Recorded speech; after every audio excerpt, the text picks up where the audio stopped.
Halo guys, Assalamualaikum warahmatullahi wabarakatuh. Masih bersama saya, Zulfani Kusnomo, Sekjen Satgas Anti Riba Kota Pematang Siantar.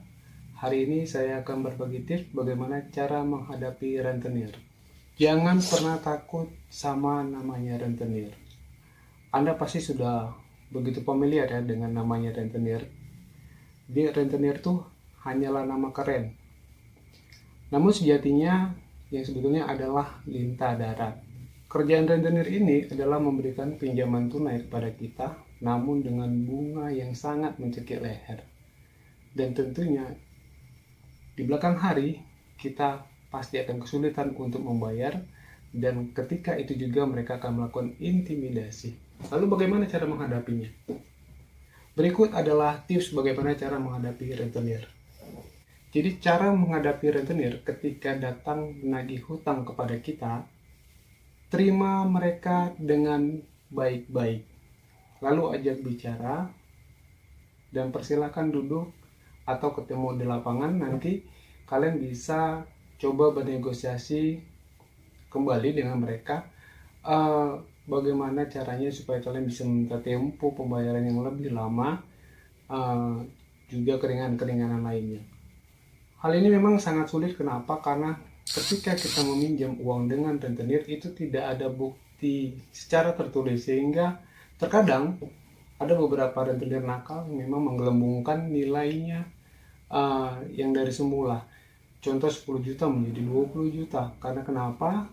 Karena bunganya tidak Anda bayar, lalu bertumpuk-tumpuk sehingga akhirnya hutang Anda akan menjadi setinggi gunung.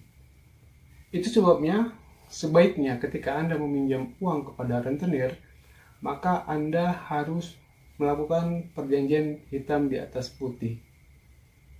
Jadi berapa nominalnya, berapa bunganya, sehingga kelak di belakang hari ketika terjadi masalah mereka tidak akan sesuka hatinya menggelembungkan nilai pinjaman Anda. Yang langkah kedua yang bisa Anda lakukan adalah meminta penghapusan bunga. Jadi bilang kepada mereka di awal ketika kalian meminjam uang kepada mereka, kalian masih mampu untuk membayarnya. Kenapa? Karena memang masih memiliki penghasilan. Tetapi ketika kalian tidak memiliki penghasilan, juga tidak mampu lagi untuk membayar, maka kalian bisa ajukan opsi untuk agar bunganya dihapus. Jadi contoh 10 juta bunganya bunganya 20%, kalian bisa seharusnya membayar 12 juta, hanya minta bayar 10 juta karena sudah dipotong ya, dicicil beberapa kali gitu. Langkah ketiga, Anda bisa meminta waktu batas waktu pelunasan. Jadi contoh sudah jatuh tempo nih, lihat dia datang nyolot-nyolot tuh, marah ke rumah kita, kalian bisa minta waktu untuk agar diperpanjang kembali dan meminta waktu untuk menyelesaikan hutang piutang. Ingat, jadi hutang itu wajib dibayar. Hutang wajib dibayar, apapun ceritanya, walaupun itu berbunga ataupun pinjam dengan rentenir. Langkah terakhir adalah kalian jangan pernah biarkan mereka merampas barang Anda. Jadi yang berhak menyita itu adalah pengadilan. Tidak boleh rentenir ketika datang ke rumah kita, lalu kita tidak mampu membayar, lalu mereka menyita barang kita. Itu adalah tindakan pidana. Tindakan merampas barang kalian atau menyita barang kalian itu melanggar pasal 368 ayat 1 KUHP dan pasal 365 KUHP junto pasal 335 ayat 1. Yang berhak melakukan eksekusi itu hanya pengadilan. Ingat ya, hanya pengadilan.